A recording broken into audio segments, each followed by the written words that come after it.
Good evening, everyone, and welcome to another episode of our Salem by Night Chronicle Class of 85 Season 2. And before we kick things off, I do want to apologize if you're watching on YouTube and our episode was a little short.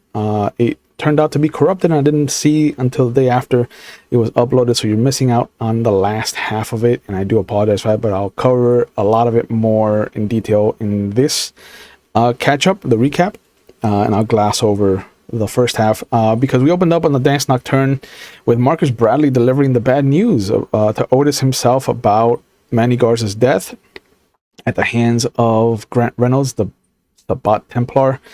Apparently the Malkavian Primogen had some kind of premonition or vision, and then Leslie and Tulip walked over after the night was closed down and immediately set about trying to find out what they could about where Grant Reynolds kind of hunkers down and what they can do about the little trio of Sabat that are running around doing his beck and call.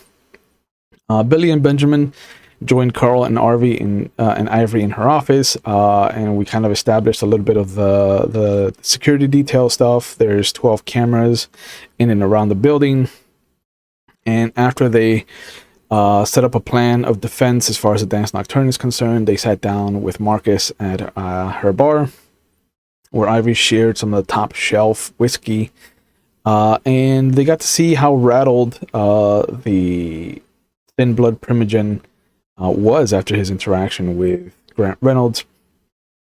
But he walked into the Albatross, sauntered in with a torn sleeve of a Hawaiian shirt and Manny Garza's fangs wrapped up in it, and the message that this was revenge for what they had done to Elizabeth Guernsey. And we also established that with the Free Souls and the Devil's Disciples kind of calming their feud in the last 6 months, that the Sabat have stuck to Kaiser, and that Vladikov Orston is the new Baron of West Salem. And it's going to be interesting to see two Ventru going to war. Carl and Ivory went over to the Albatross, where she watched them perform the ritual illumination of the Trail of Prey to try and track down Grant Reynolds, but came up empty with him. He did it again to try and find Erickson Wood, since they found the little Nosferatu hunting amongst the crowd that mentioned having seen somebody like him that matched his description, driving off with Grant Reynolds.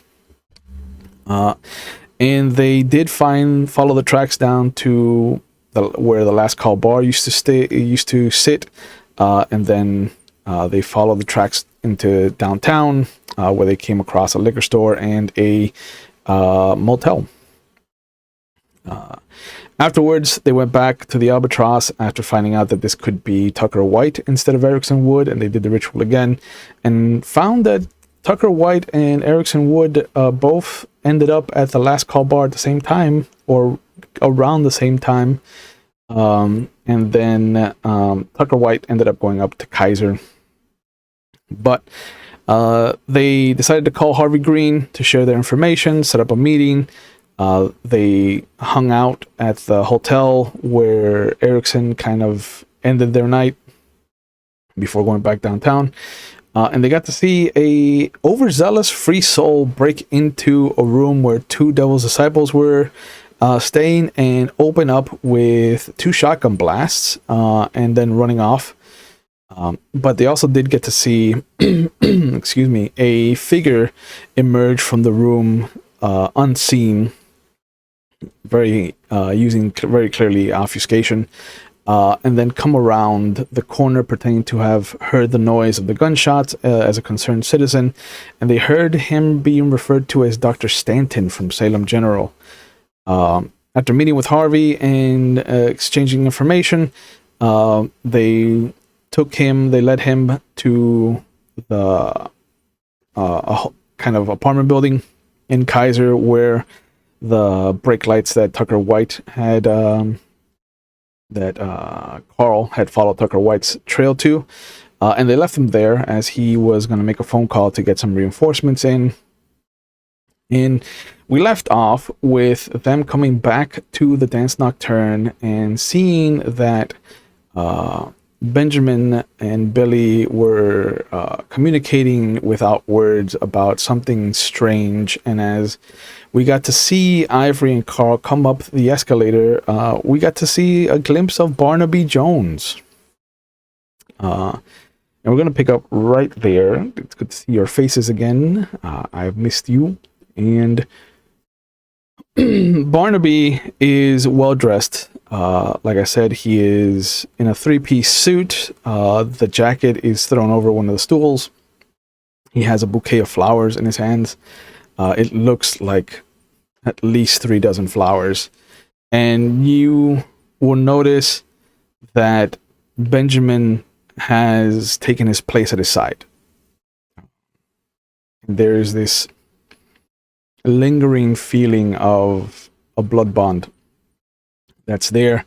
And he smiles the moment he sees Ivory come up the steps, and he glides almost like Fred Astaire, just crosses the whole floor in a blink of an eye and just kind of holds out the flowers. It is so good to see you, mon chéri. And he does bring his hand up to your face, but does not caress. You are still wearing the mask. Excuse me.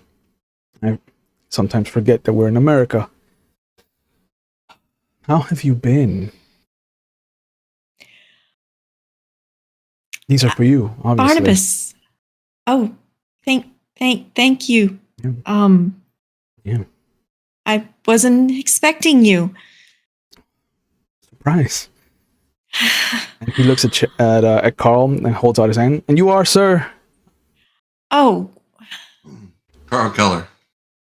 Mr. Keller. Part of my coterie. Oh. What a pleasure then. Barnaby Jones. You call me Barney if you'd like. Shake his hand. He shakes it back. Reach out. What? Why are you here? Come, sit with us. Benjamin, some drinks for us to smell, please. And he nods almost robotically. And he starts walking towards the table. Please, my 2 favorite women in the same city. How could I not make time? My sire and my child together. And he just kind of holds out his arms. Come, sit, Mr. Keller, please, your family. Oh, thank you. Go ahead and sit. Yep. Well, She kind of gives Carl a look that almost looks like a scared rabbit. And he holds out a chair for each of you. Like, he will help you sit down. all right. Thank you. Raise guard. Yeah. And he does kind of like hold your shoulder, Carl, when he puts you down. When he kind of scoots in your chair.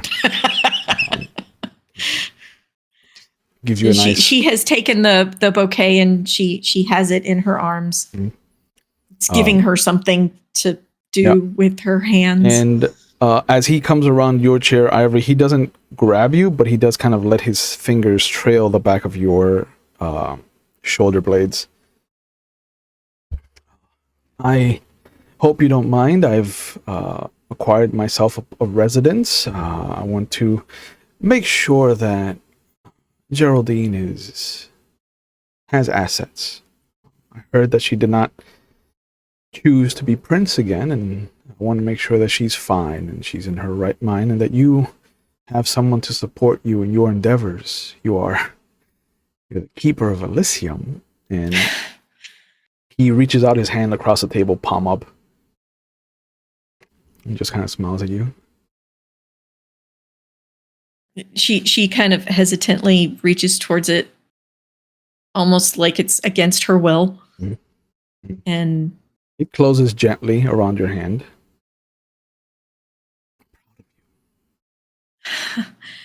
Thank you. Great things. Carl, how long have you been in a coterie with my child? Not very long, though we've had many adventures already. What has been about a year? Hmm. Wow. Little less, but Plus, yeah. I hope good things have been mentioned about me then. Do you mind if I ask you your clan, Carl? I don't know what the faux pas is for that. I No, don't want to I be know it's rude. nothing I care to hide or anything. It's Tremere. Oh. Oh. I don't think I've been in the company of many of your clan. I'm excited to spend some time with you then. Yes, unfortunately, we're becoming a rare variety. I heard. I heard. Yes, Carl's been very helpful in our endeavors. Hmm.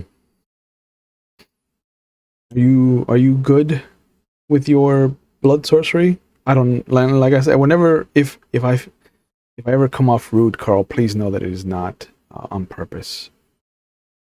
Well, Carl looks like he's about to spill everything. Not spill everything. Sorry, get excited.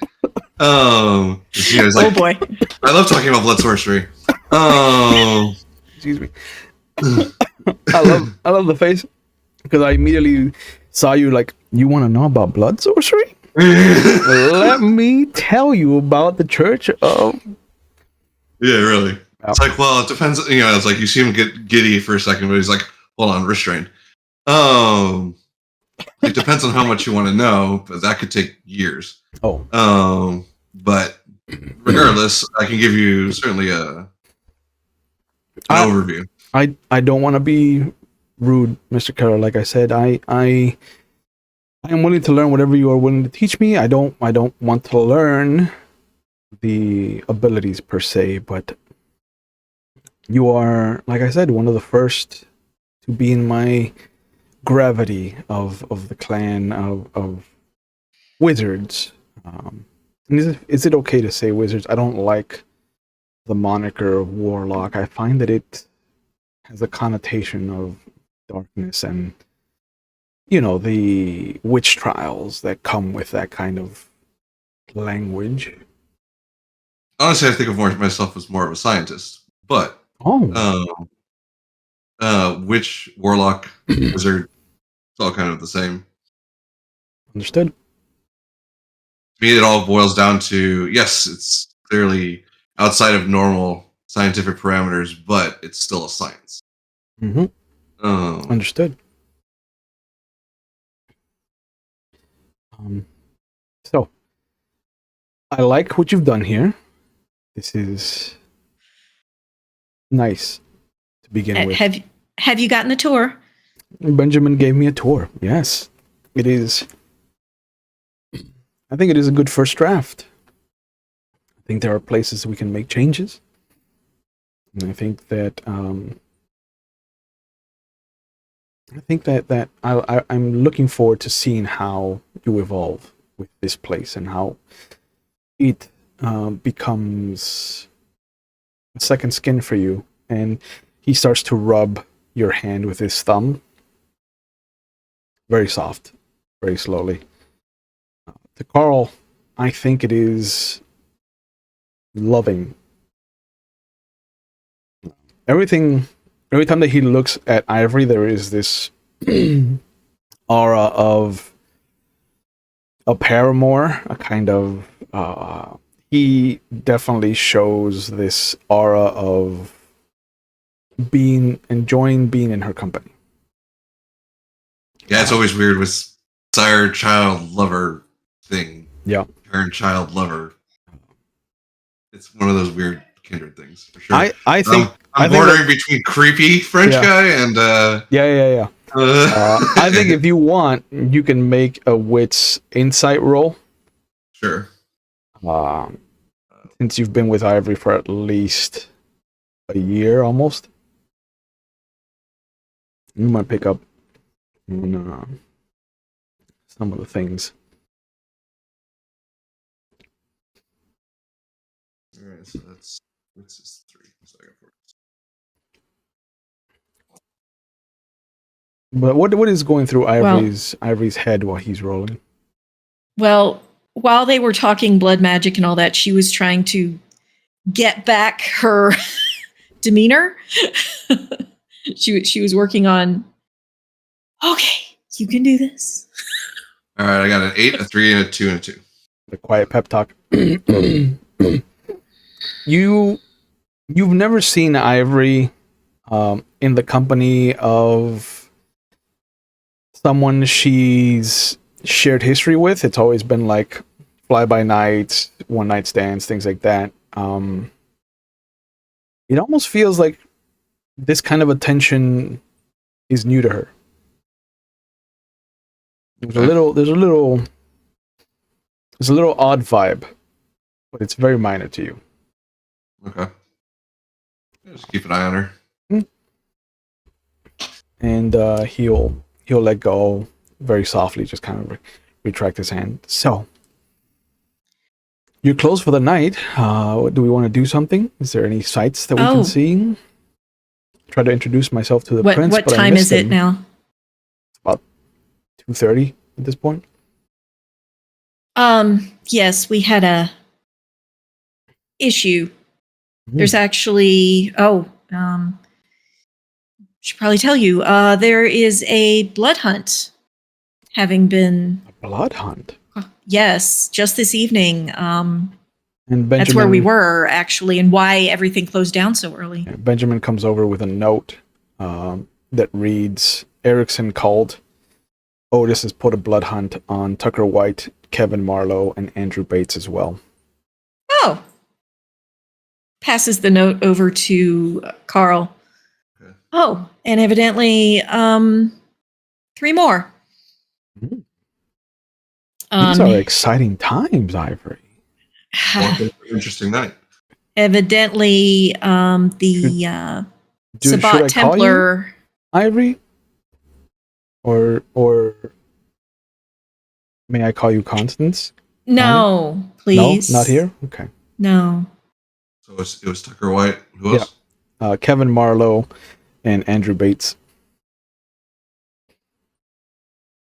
No, he kind of leans to the side. Does Mr. Keller not know about Constance? No. Oh. Who's Constance? And he smiles when he looks back at Carl. Trade secrets, I'm afraid. I'm sorry. Spoilers. Okay. She cuts a look to Carl of later. Well, at least it was later and shut the hell up. Right? No, that would be to Barnabas. Anyway. Yes, the Sabbat are in a place north of here called Kaiser. Oh. And the Templar just killed the sheriff. Well. Yes. The more I go away from home, the more I feel like I'm never left. Mm-hmm. The Sabbat are here, and they're attacking outright members of the tower. Yeah. Are you safe, love? Being given your position? And both his hands come out now, palm up, across the table. And she'll very quickly just kind of, no, I mean, Benjamin has been a great help setting up the security here. Excellent. And he's helped me set up security at my haven, and good. Yes, so I mean, the sheriff was just taken out, but I've done as much as possible. Thank you for his use. He's been greatly helpful. Good. I'm glad. As she kind of glances over at him being... He is staring at him. Controlled. Yeah. And it's almost, given how you've been working with Benjamin, for a fact that somewhere from his arrival to you coming up the stairs, he has given Benjamin a drink. Yes, he would have to, because it's been over 6 months, and she's been feeding him. Yeah. So he just took him back. Okay. Well, I think he reestablished that there was a bond there, but I don't think he's forcing it. It's just that Benjamin now has two masters and he's torn. Okay. But you can see that he's like just staring at him almost like a man enthralled. Like he's not head over heels over him, but he's definitely contemplating, like, if he had a wife, this would be a dangerous proposition. So he has that kind of eye to him. It's not like he's just staring like a goober. There is a nefarious use of Toreador disciplines here, which you're used to. Yeah. Can I feel present? Can I feel awe? No, he's not using awe. Okay. He's not like. Okay. That's one thing that I think Barney will not do to you, is that he won't use his disciplines on you unless he has to. And especially in mixed company, he is going to be the paragon of gentlemanliness. Behind closed doors, different story.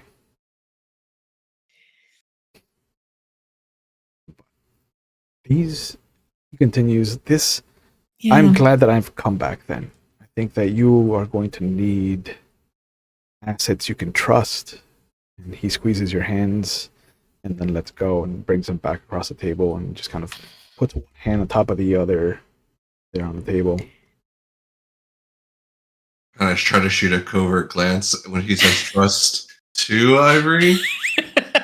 And if she could pick up on kind of what I'm like, you know, just curious. She sees it, but she doesn't react. She is not going to give someone who she knows has aspects anything. It is a dangerous position to be across the table from him. Okay. But I kind of jump in and I'm saying, so where's home? Obviously, you come from at least Europe. You sound like. Oh, I've spent years in Paris and London before. Luckily, I heard that the winds were changing and I got out before any of the damage took hold. Dreadful news. Yes, I heard. But Wait, the stir. I've been places, Mr. Keller. I never saw Vienna the way that you saw it, from what I understood. I never got to see Italy the way that your clan speaks highly of it. But I went around to the romantic cities, you know, Napoli, Italy, Rome, Venice. I loved to travel for a time, but now I think it's better just to plant trees, to set up roots in places, to create a forest, as it were. In this little town, The capital of the state. Right? Yes, but It's so close to Portland, which is a booming. And they have a Nosferatu prince there? That's scandalous. You don't have a Nosferatu in your coterie, do you? The thought of that. Actually, we do. Oh. What a world. What a time to be alive.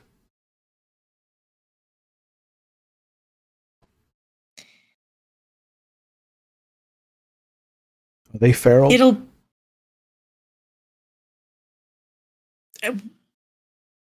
Not sure what you mean by that. Oh, sorry. Are they everything that you expect of a low clan? And this is the first time that Carl's heard the privilege coming from his mouth. But it definitely will not be the last time. It's hardly something like. Obviously, Carl was from Germany and dealt with some of that crap. Yeah. But definitely more prevalent over there. I she's rather new to our world, Oh, but you've taken them under your wing? yes. A point. Always reaching out to those beneath you.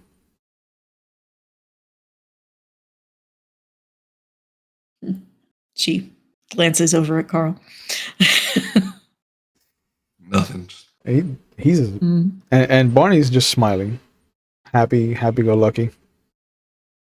So, should we go see the prince then, so I can introduce myself? Do you know where I can find him? Are you busy? He is. Let me see if I can get us an appointment. He's a little busy this evening, as I'm sure you can understand.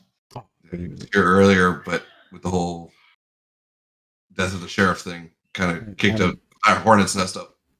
I mean, a sheriff is just a job. I'm sure that he's found someone to replace him.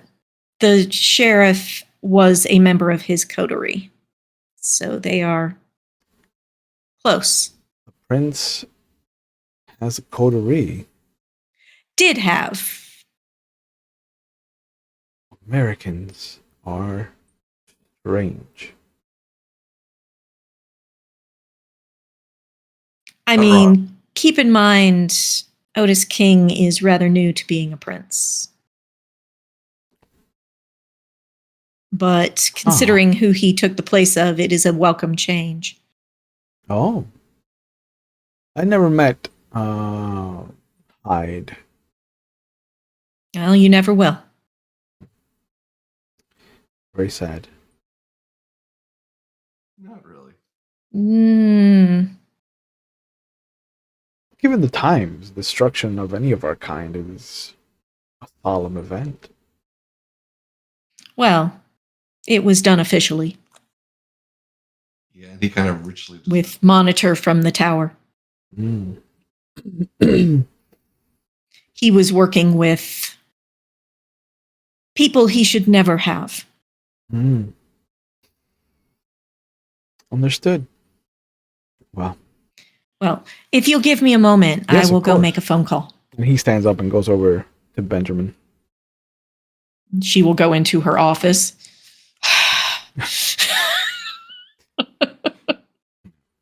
And Billy's kind Take of a there. moment. Yeah, Billy kind of walks in and just has a door ajar looking out. Is everything all right, ma'am? Yeah, she closed the door. Okay. Locked it. He kind of steps back. Oh, okay. No, he can be in the room. Yeah, no, but he had the door yeah. ajar. So when you close it, he kind of steps away. He's like, oh, all right. I wanted to keep an eye on that, but all right.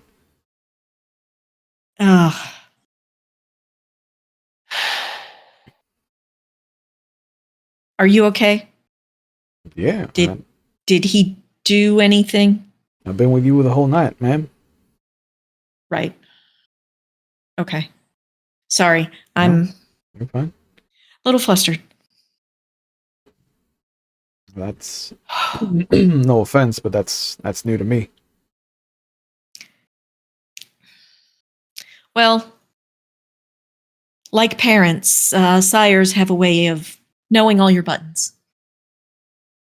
Understood. Say no more. Please don't, whatever you do, drink his blood. Understood. She goes over to her desk, sits behind it, gets the, okay, I'm Ivory Larson. Yeah. Keeper of Elysium. Picks up the phone. Yes. And what was her other title? The harpy, the head of the harpies. Yeah, the head of the harpies. And she will Harpy in charge. She will call over. She knows about the office building. The office building, right? yeah. Yeah. So Yeah, she calls over there. And John picks up. Evening. How can I be of service? Coulson. This is Larson. Miss Larson. Um. Did you get the message? We just sat down with Mr. Wood and Mr. Barker. Oh, okay.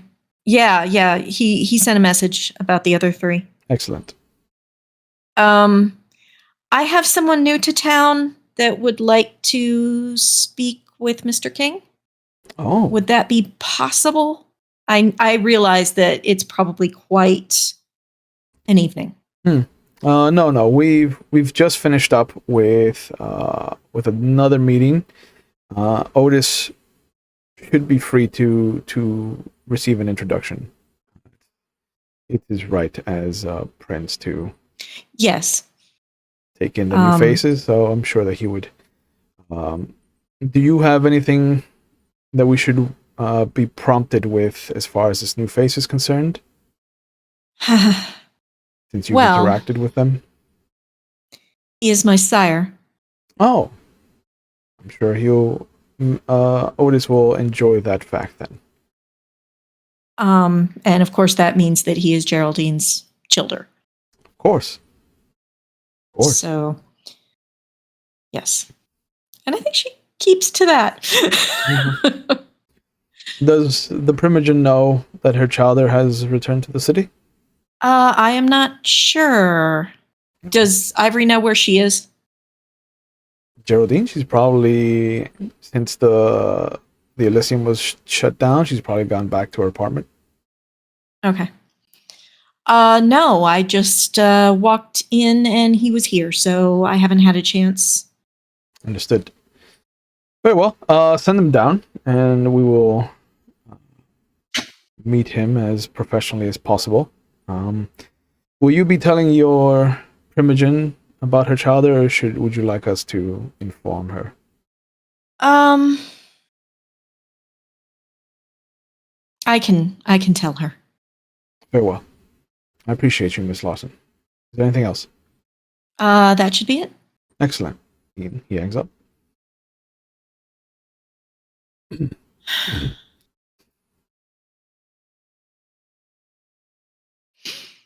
I assume she knows Geraldine's phone number. Yeah, of course. She calls it. Rings twice before it picks up. Hello? Hi, Geraldine. Ivory. Oh, hi. Everything okay? Hi. No.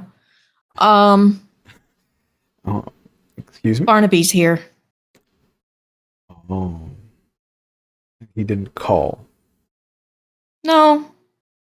He's here. At the Danse Nocturne. Oh. Here. Mm-hmm. Okay. Is he going to stay there? We are headed over to see Otis. He wanted to do an introduction. Of course he did. And I just made the phone call. So. Okay. I will meet you there, and I will take him off your hands. Thank you. All right. Bye. Yep. And there's a soft kind of sigh that you hear before you put your phone down. But you definitely can tell that Geraldine was not the first one to hang up the phone. Was somebody listening? No, it's just that Okay. the news of Barney being in town is exactly what you think it's being taken exactly how you feel it should be taken. Okay. She gets up. Billy puts his hand on the doorknob, but does not open it until you gave him the word. He straightens himself out.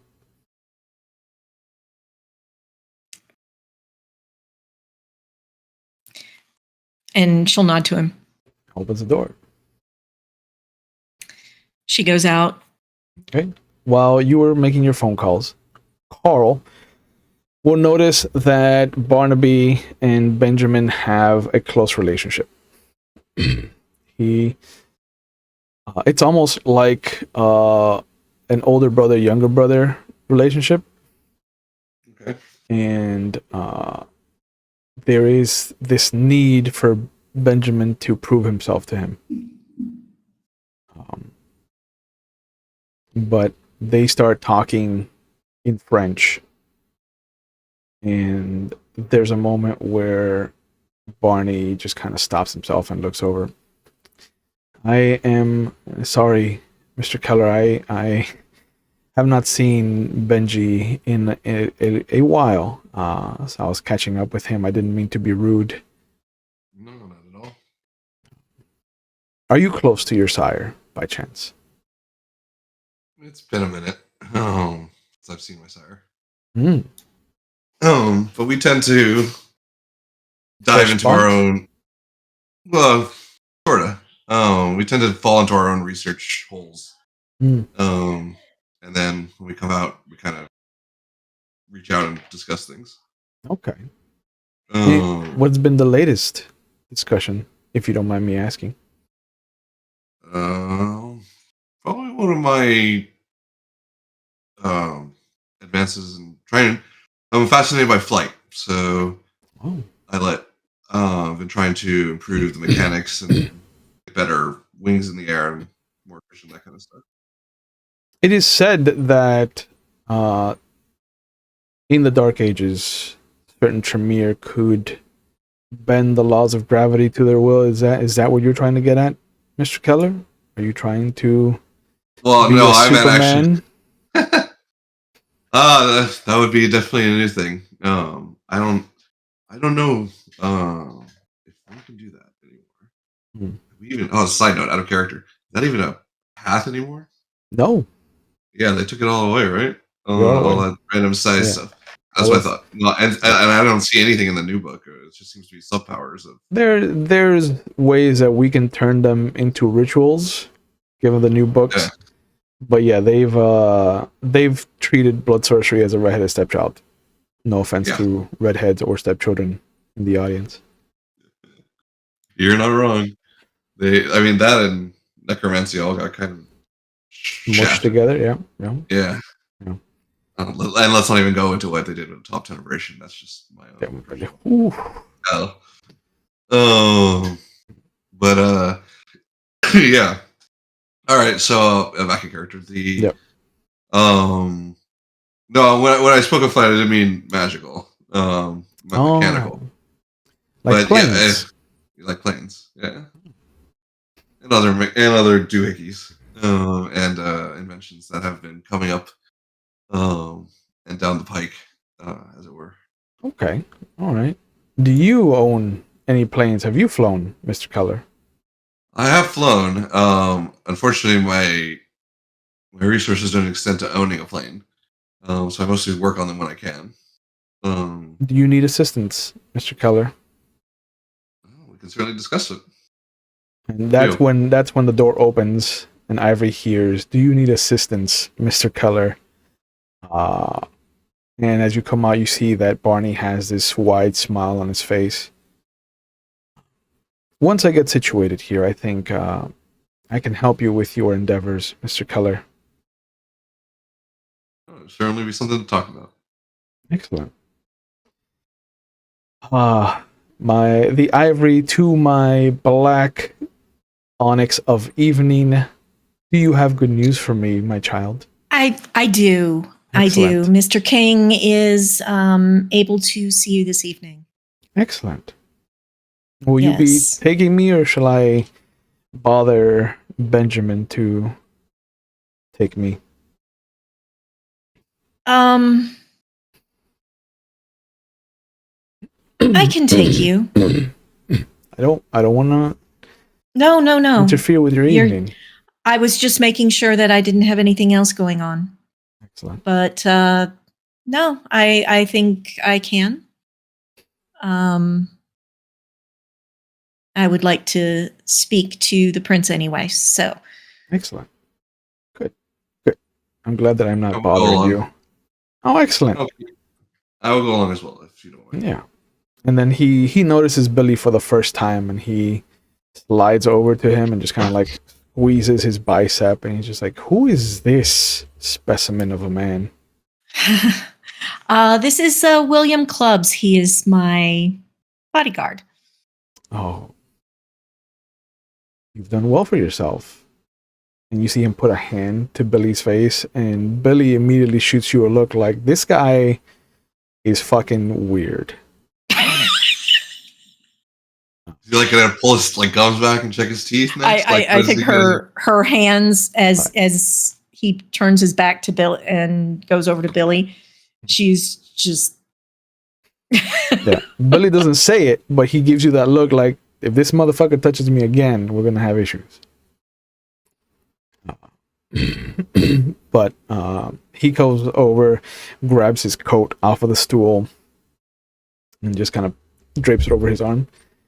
All right, very well. I can't wait to see the kind of car you're driving. Or being driven around in, at least. Is it spacious? Yes. Excellent. Yes. I like to stretch my legs. Billy, do you mind? Oh, no, not at all, ma'am. And he kind of cracks his neck to one side, makes his way down the stairs. At this point, you see that everybody's kind of gone for the evening. Just kind of work lights downstairs. So Benjamin goes over, turns off the main lights, sets up the work lights upstairs, and he stops at the stairway and just kind of looks at you. Will you be wanting me to stay here, madam? Does he usually, or does he? He normally sticks around for a little bit, but he takes off if he's not needed. Just be careful. Of course. Things are getting a little dangerous out there. So I understand. And you see that Benjamin is the one that reaches out his hand and just kind of grabs Barnaby's hand and squeezes it. It's good to see you again, Mr. Jones. And Barney kind of squeezes back, smiles, and Benjamin walks down, kind of occasionally glancing up at Barney and then you, and trying to consolidate who he is going to be faithful to moving forward. But he takes off. And when she went over to him and they had that conversation, she was kind of looking him in the eye, trying to get an idea of where he was at. You have been the most recent blood bond, so you're the strongest right now, which is why he said he addressed you instead of him. Okay. But if he had kept his blood bond, I think he would have, that he would have asked Barney where he wanted him to be for the evening. So you still have control over Benjamin. But you can definitely tell, given his eyes and the way that he's looking more at Barney than he is at you, that anytime that he looks at you, that it is conflicted. You can see that there's a war in his mind. And it wasn't like that before. Okay. But he takes off for the night, and Billy takes you over to the office building, and you see the front man, huge black man in this very tight, almost like it's painted on his body suit. But he looks at you, he looks down at his clipboard. It's Larson. Been expecting you. He goes over. She'll call him by name. And thank you. Timothy. Yeah. Timothy. Thank you, Timothy. Of course. And he reaches into his shirt collar, pulls out a lanyard with a key card, slides it next to the buttons to the elevator. And then once it opens, he slides it inside the elevator and holds the door open for all of you.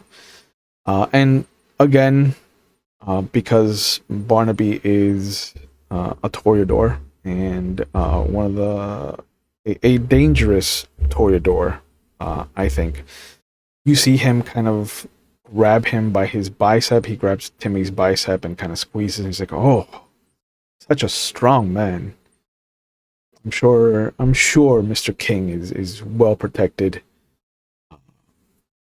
And you both feel that awe is being used, and you see Timothy's kind of eyes narrow for a moment, and then you see the little blush, and he smiles. I appreciate that, sir. Thank you. It's unnecessary. He's like, "Oh no, please. I feel so much safer now that you're here." And he kind of pats his hand to his chest twice, and then gets into the elevator. And you see Timmy kind of pull the lanyard back, and he brings his tie up, but at the whole time he's not focused. Like his eyes wander, and you see him kind of like just absentmindedly sliding the tie up back as the doors close on the elevator, and you both feel all turned off, and Barnaby just kind of shakes his shoulders. So good to establish dominance early in our relationships.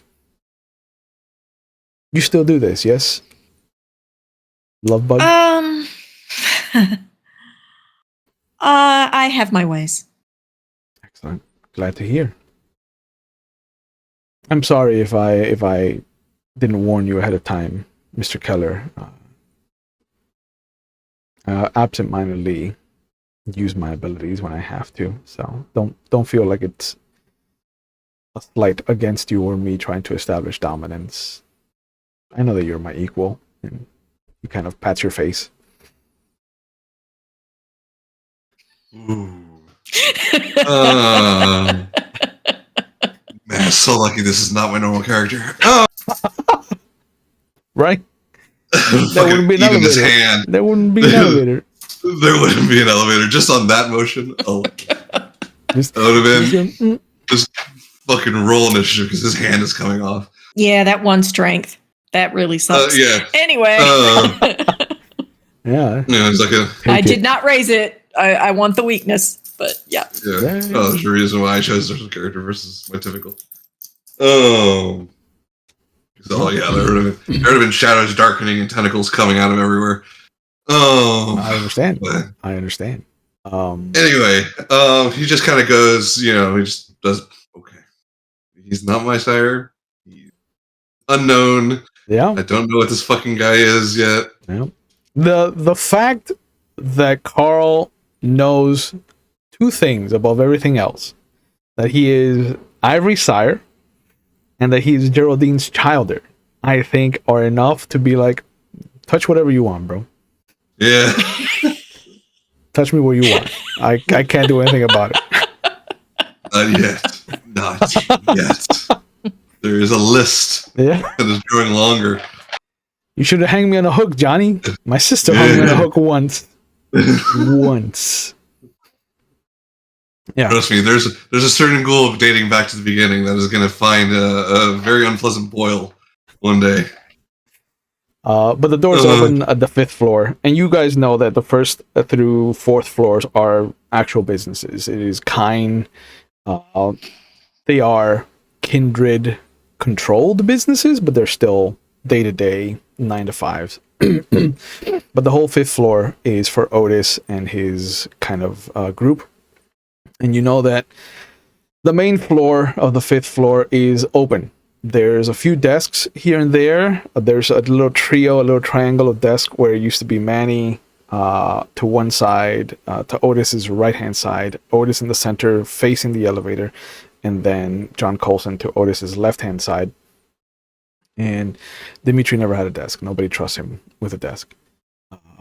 But the 4 corners each have these beautiful offices that are kind of themed to each person. So Manny had a corner office, John had a corner office, Otis has a corner office, and they say Dimitri has a corner office. Nobody's ever been in there. And that's where they kind of deal with individual business and things like that. And the doors open, and you see that Coulson and Otis are standing behind his desk. Dimitri's nowhere to be found. And Coulson just kind of is showing him paperwork. And as the doors open, they both kind of look up. And immediately Coulson puts the paperwork face down on the desk. And he immediately steps behind Otis, has his hands hand over hand in front of him. But you can see that he has had his sleeves rolled up.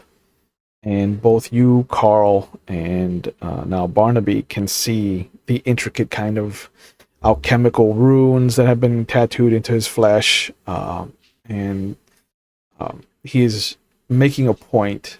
You've only seen this Coulson during times of war. Wow, surprise child. Yes. Work on them, folks. Wrap your wieners. One day he will be a player at your table and you shut your mouth. Until that day, safe sex. Listen, we have to grow the fandom somehow. Touche. I have done my part. You have, and I appreciate you. But both of you have only ever seen John Coulson have his sleeves rolled up whenever he is in a state of warfare. Whenever he is defending Otis or trying to protect the coterie. And so to see him like that kind of drives home where they're at mentally as far as losing Manning. But immediately the doors open. The second the paper hits the desk, Otis turns on, almost like an act. Ivory immediately understands what's happening, and he smiles, and you can see him kind of pull the wild mane of hair back and just kind of tie it so that it puffs out. But he comes around, pulls his tie up, and immediately extends his hand out to the two of you, and then holds his hand out to Barnaby. Prince King, may I present Barnaby Jones? They shake hands.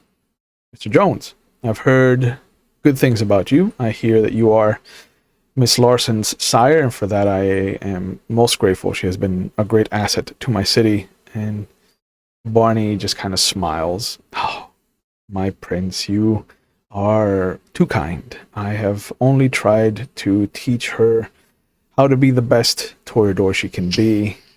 And it is with the instruction of Geraldine that I have managed to pass on what I myself was taught. And Otis just kind of looks at you for a moment before turning the smile back on and turning towards him. So, given the lineage, I don't think that I will enforce the proof of lineage for you. So all I have to say is welcome to my city. Please understand that I wish this was under better circumstances, but I have lost one of my members of my coterie, and I am in a state of aggravation, to say the least. So if I'm curt, it is no offense to you. Barney just kind of nods at him, and then he puts his arm around, like he snakes his arm underneath or right above the elbow of Ivory and just kind of pulls her in. And he's just like, I am just dandy now that I've been reconnected with my childer. I cannot wait to explore the city with her and see what she has done and how far she's moved up the ladder. She's your keeper of Elysium. This is such an honor. And the doors open and you see Geraldine step out. Thank God. And almost like somebody caught with their hand in the cookie jar, his hand whips out from under yours, and he turns and just starts fawning over Geraldine. He goes over grabs her hands and just kind of brings them up and kisses them, and he's While very his different. back is turned, Mhm. she looks at Otis and just gives him a look of, be careful. Okay. And he nods. And John kind of comes around the desk. Is there anything else, Miss Larson, Mr. Keller? We conclude We our business. do have a little bit of information. Oh. Pertaining to some things. Excellent. If we could speak somewhere privately. Of course. Will this require the use of your primogen, or can we let her take Mr. Jones?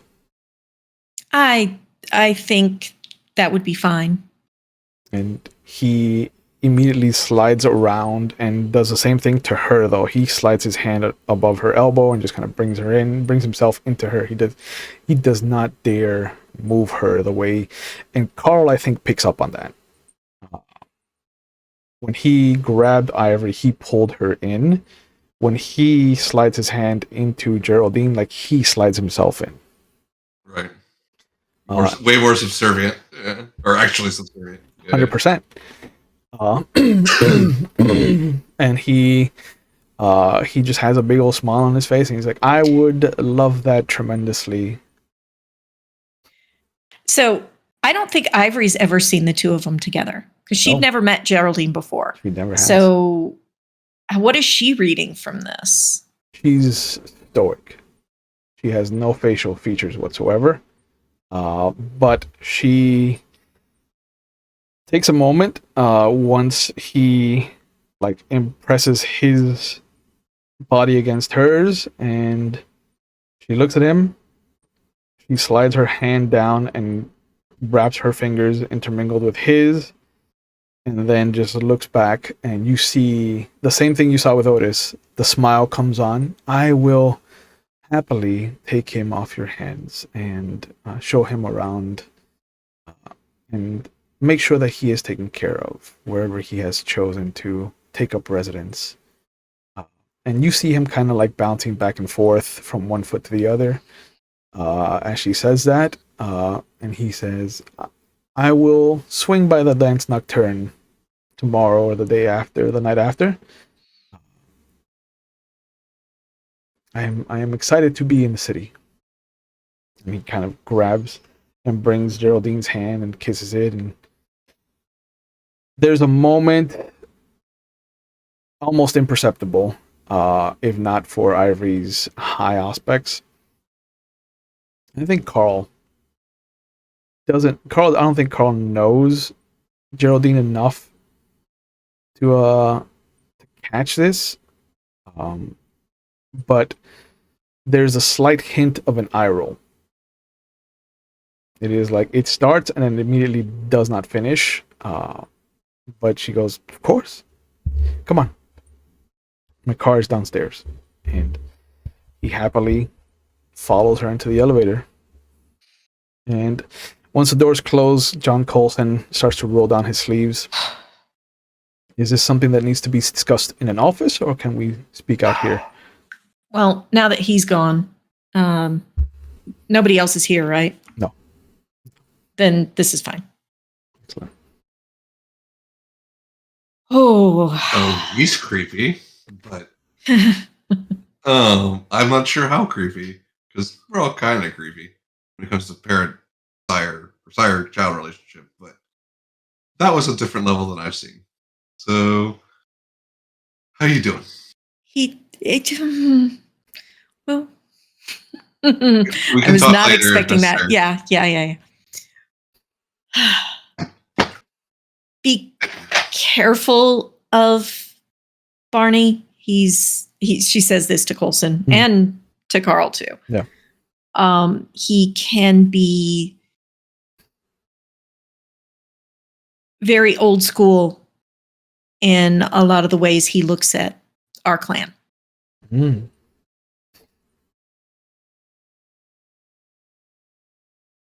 Trying to get the point across without saying anything. Yeah, and Right. Coulson takes a moment. I think I understand what you're saying, Miss Larson, and I will keep an eye on the gentleman in case Otis starts to feel complacent. And Coulson, and in case Otis starts to feel complacent, you see Otis kind of turn to him.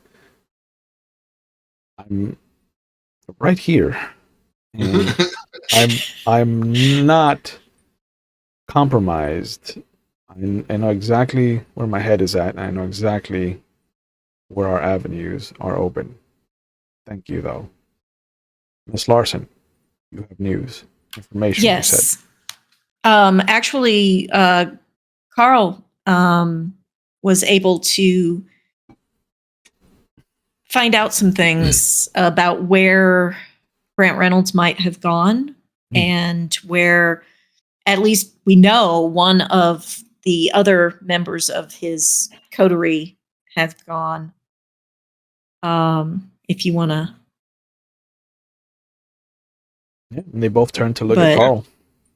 Sure, and I basically relay, telling, Coulson what I used, obviously, the trail. And basically how we, this guy and this guy, Grant Reynolds, and he blocked me. Basically lead him all the way back to Eugene Stanton. Yeah. Kind of scary that he can block it looking at Coulson. Yeah. Yes. Yeah.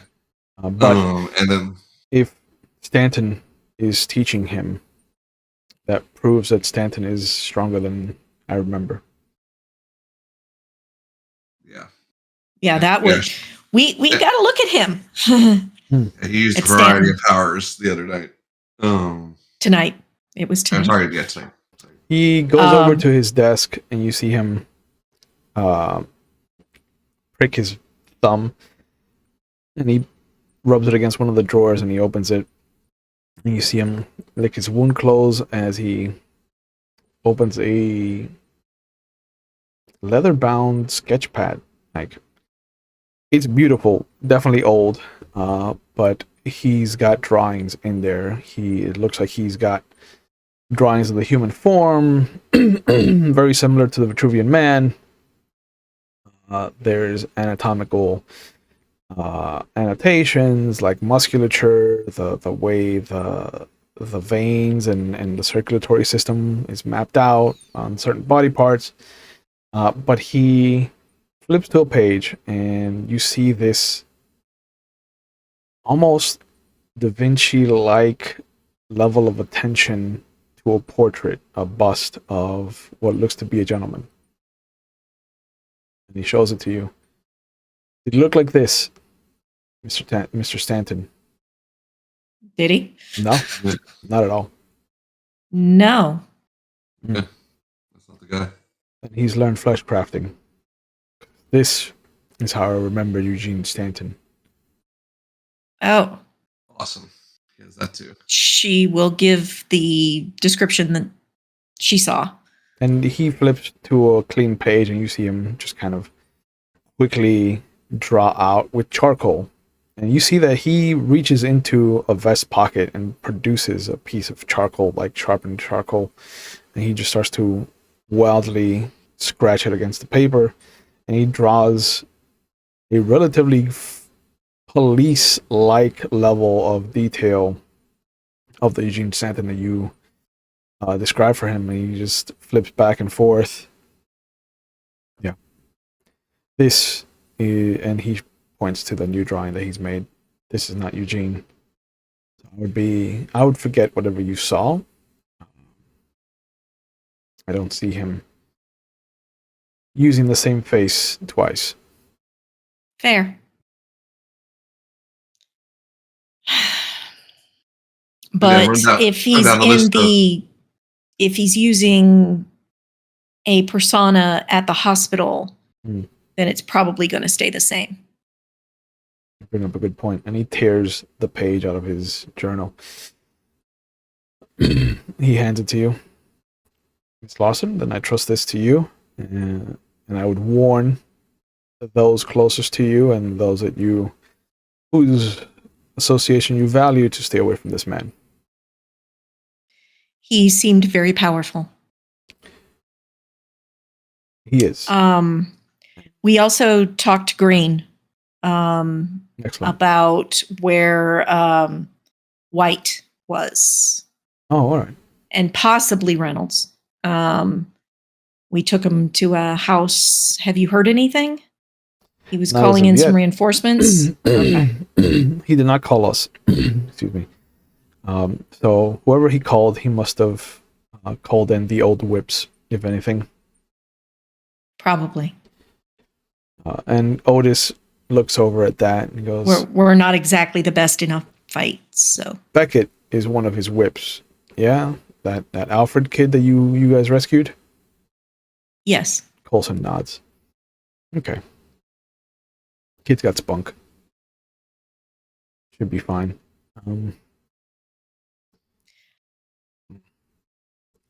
What do you feel like, Coulson? And John crosses his arms. I know that this isn't going to mean much to you, Miss Lawson, but Eugene Stanton is a member of House Quertrix, and that should say what it needs to say to your associate, Mr. Keller, and why I feel it is adamant that we don't provoke him. If he is not in the vicinity of Marcucci as I am to Otis, then it means that the bishop is relatively easy to strike at. We just need to make sure that we have tabs on Stanton at all times. Which could be difficult if he's changing his form. Do you have any associates that you can put at the hospital? Either of you? Yeah, it's not my strong suit. Let's see.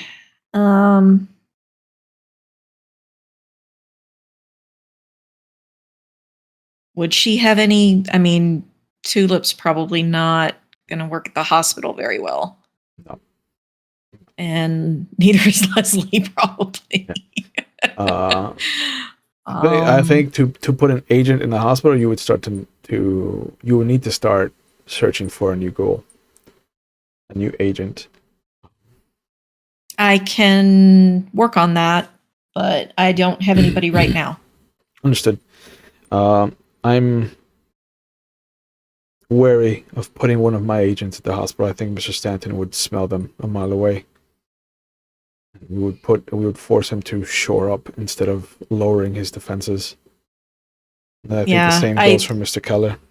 I'm not sure we can do this as a ghoul. They'll smell that. He'll smell that. Probably.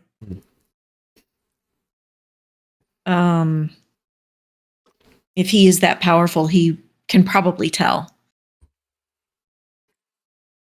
So maybe using some of my other persuasive ways to get information.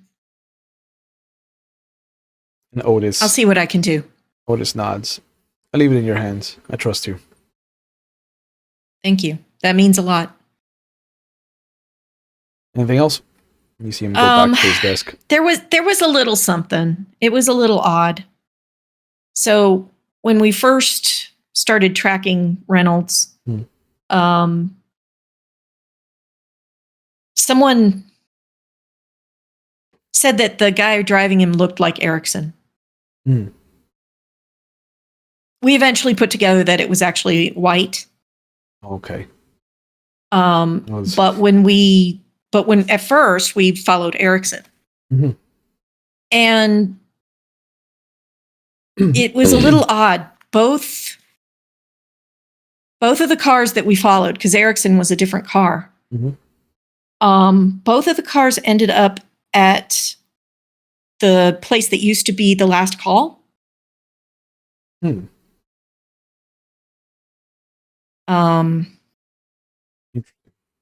Yeah, I thought that was a little odd, but because didn't Erickson used to own that? He did. But it used to belong to Samantha Crushing first. She gave it to him the first time it burnt down. She washed her hands clean of the business. Excuse me. She works with Bradley at the Albatross now. Yeah. we've met. Yeah. Yeah. I think let's see if you can work it in. See if you can talk to her. See if Okay. Erickson mentioned anything about it. I'll send John with Dimitri over to the last call to see if he can. Yeah, I mean, it could be nothing, but I just thought it was odd that they both went there. Yeah.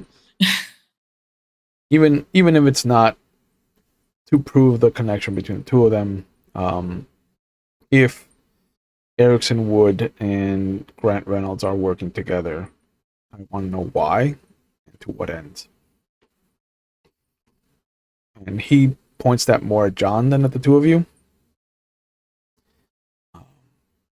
He goes, see if you can talk to Eleanor, John. She might, if she can break through the curse of her clan and give us a clear vision of what happened there, I would really appreciate that. And Coulson nods. You heard the man, and out of nowhere, Dimitri pops up, drops his obfuscation. Okay, it is Muser's turn to drive anyway, and you see him hold up his raccoon. And John goes, absolutely not.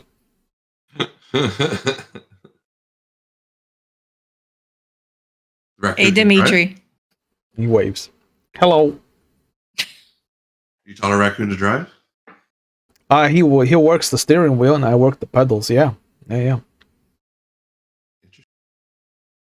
Musor is jack of all trades. And he is holding the raccoon like out with its face looking at you. And he's got his hands up, and the raccoon's kind of slumped there. But you definitely can see the way that the raccoon looks at the two of you, that there is a human level of intellect behind his eyes. So it might be better that he's driving. Anyway. And the raccoon just kind of sitting there like...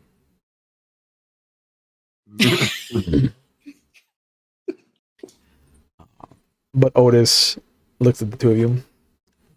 I appreciate the information that you've brought us. We'll look into everything. Let us know if you come across anything that we need to know. So of course. React accordingly. I have already put out my harpies to look for information of where Reynolds went. I don't like standing on the street corner with my dick in my hand, Miss Larson. So help me put some clothes on. I'm trying. And the doors to the elevators open, unbeckoned. He goes, be safe out there. And let us know if you need help with Mr. Jones. It was just unexpected.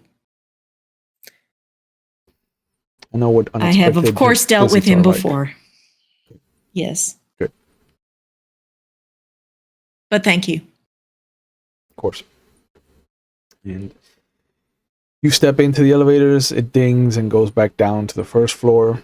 You see Timothy standing there at the doors. Larson, Mr. Keller, everything okay? Does he seem okay now? Mm-hmm. Okay. Yep. Everything okay with you? Thank you, Timothy. Of course. And as he follows you, and he kind of sidesteps into the desk again, he goes, Miss Larson, if you could warn your sire not to use his disciplines on me again, I would appreciate that. I am very sorry about that. Everyone gets one. It's been a while since I was around him. I had forgotten he does that. Everybody gets one. Fair. And you see him make a note on his clipboard. Have a good night. You too. And he goes back to sitting down at the desk. Where do you two go? Get in the car. Fuck.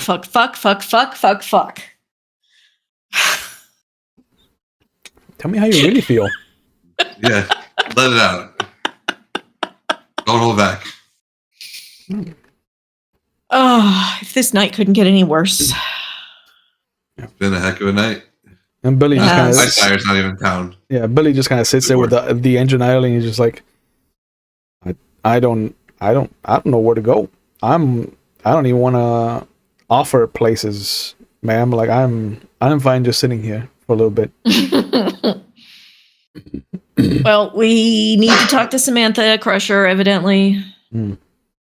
And evidently now I have to find someone at the hospital. But I don't think either of those things are going to happen tonight because the Albatross is closed. Yeah. So I think that's an errand for tomorrow. I think so. Understood. Back to the club. Yeah. Yeah. It'd be best to not put too much anyway. It looks like you need a bit to recover. Sorry about that. Listen, it's To both of you. Hardly my first go around with weird sires. I've run into several.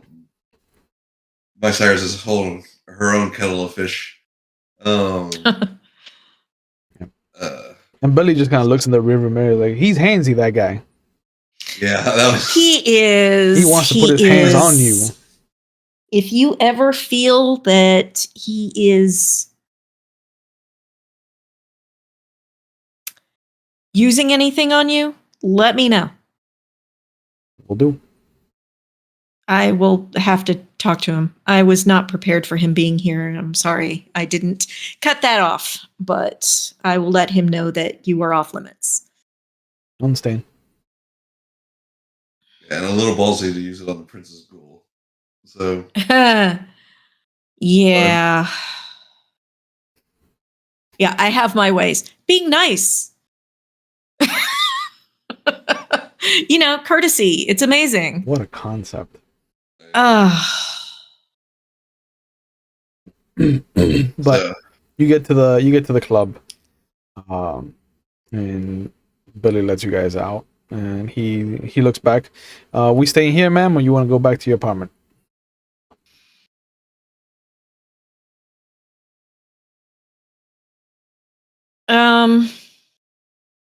I want to go back to the apartment. Mm-hmm. And I need you to stay. Here? No, at my apartment. Understood. Yeah. And you both part your ways. Where's Carl going once he's let go? I'll go back to my lab. I'll take a long shower. Okay. Oh yeah, long shower. Yes.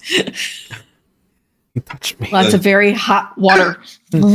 What becomes of the broken? I don't know. What was the crying game song? That's our playing. That's so long ago. Oh, something she would have talked about on the way there. Don't let him into your business. Yeah, that bad. Don't. It's a way to control you. We might talk about it. I wouldn't mind having a piece of that if you want help, but don't let him be. You gonna turn away free money? It's never free. Yeah, just gonna say that. You're right. It's rarely free. Yeah, especially from elders. Mm-hmm. Or really from anybody, but particularly from elders. Yeah, I just want you to ferry my people back and forth. That's all. Yeah. And me, maybe. And me. Yeah. In your hot shower, Gesundheit, you'll come out and you'll notice that your mirror is fogged over. And which one are you talking to? To Carl. You'll notice that your mirror is fogged over, and you'll hear that squeak of a finger being traced across the mirror, and you'll see writing appear. Okay. It says, "Hair doctor, I have discovered something." And then there's a pause. On a new line, it says, terrifying. And then call me when you can. And it is signed your sire's name, which I don't have written down for some reason. Juliet's? Oh, Hmm. Rabau. Okay. Rabau. Yep. Awesome. Yeah, we need more sires in this equation. Okay. Yeah. So, right. and then after a moment, you hear a heavy wipe, and the whole message is just cleared. All right. And then the mirror cracks. Is that something I've seen before, or is that a new one? You've heard that there are Tremere that can use mirrors to send messages. You've also heard there are Tremere that can walk through mirrors, like doors. Right. You've personally, I don't think I've ever seen either used in your presence, except for the writing one now, clearly. Right. Okay. But the cracking, it's never been discussed. Okay. And not that I'm doubting my sire's capabilities of doing such a thing, but just to make at least a double check, reach out, kind of reach out to touch it. Not that this power requires touching, but just another thing. Kind of insight, see the unseen. You reach out with whatever feelings I can see. Yeah. Blood sorcery, etc. You touch the mirror. You sense the unseen. You reach into whatever bag of tricks you have, and you feel a lingering sensation of somebody. It was like that feeling you get when you're on a phone call and it sounds like somebody else has picked up a phone to listen in. You get that same vibe. Okay. Interesting. But no, like confirmation one way or the other, right? Yeah. But it definitely feels like this was not a conversation between two people. There was definitely at least a third. Okay. Somebody hacked our blood sorcery. That's new. All right. It's not a far stretch for you to determine that the mirror cracked because one of the extra parties found out. Right. Okay. And did something to sever that connection.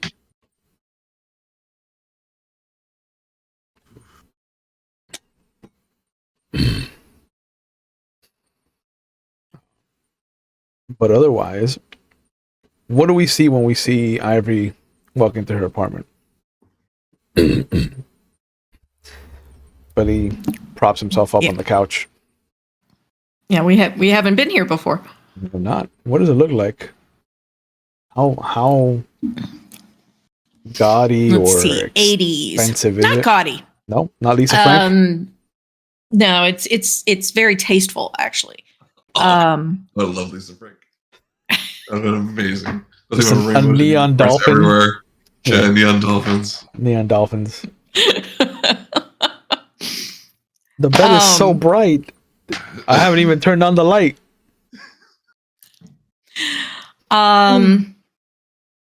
It's done in whites and blacks with gold accents. Ooh.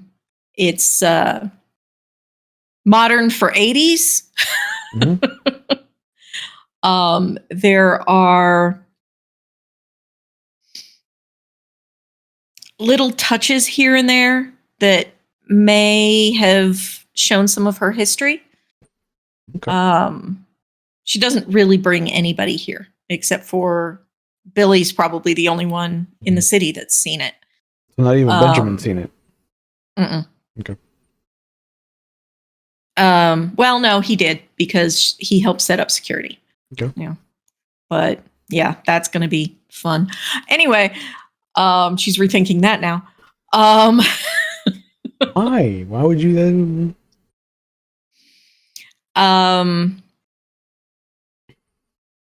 The living area has great big windows that look out onto what cityscape there is. But of course, the bedroom does not. The windows are entirely covered.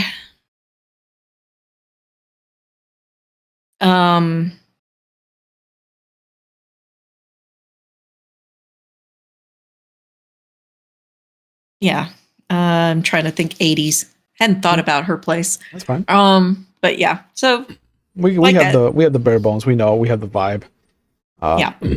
Yeah. So Billy just kind of comes over, takes his tie off, puts it on the coffee table, starts to move some of the pillows, some of the cushions around for a pillow, and goes over to the closet, the linen closet that he knows he can get like a blanket, and just kind of throws it over the couch. Sets his shoes aside, kind of starts to take off his shirt. You need anything from me, ma'am? Are you gonna be okay?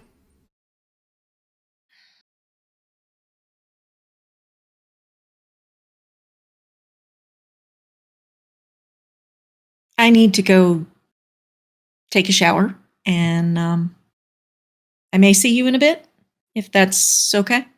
Sure. You let me know.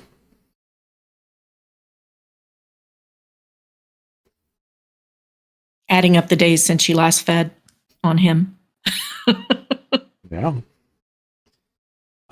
And as both of you are in your own respective shower scenes, dealing with whatever you need to deal with as far as your sires are concerned, I think this is a good point to call it for tonight. So, I want to thank you both for coming back. I hope I didn't push too many buttons. I know that we discussed prior what Barnaby is means to Ivory, and I know that I sprung him on Carl. So if I did make you feel uncomfortable, please let me know. But I just want to make sure that I got the point across that he is a shark in sheep's clothing. I got that. He is a dangerous, dangerous man. But thank you guys, and thank you, the audience, for joining us. We couldn't do this without you. Before we go into our outro, let's let you guys plug whatever you're up to. Let's start with you, Ivory. What are you up to, and where can people find you on the internet if you want to be found? I'm making dice. You sure are. Link is in chat right now. Oh, okay. Excellent. I was just going to do that, but if you're going to do it, then I won't have to do it. Yeah. So I have I've made everybody here a set of dice. Sure have. You sure have. And yeah. So I have all kinds of dice on my site, and I can make custom orders to some extent. I'm getting there. Baby steps. Well, considering I only started a few months ago, I think I'm doing good, pretty good. You're doing pretty good, yeah. So so if you need some dice, there's quite a few sets on my site, and if you need something for your character that's specific or something, let me know and we'll see what we can work out. There you go. Chad, what are you up to? Where can people find you on the internet if you want to be found? Excuse me. I'm Xanaficus on Twitter and most things. Pretty much, still, Movie Bros is still kind of chilling because we've had a bunch of conflicts of time. But I'll let you know when that kicks back in, probably by next time.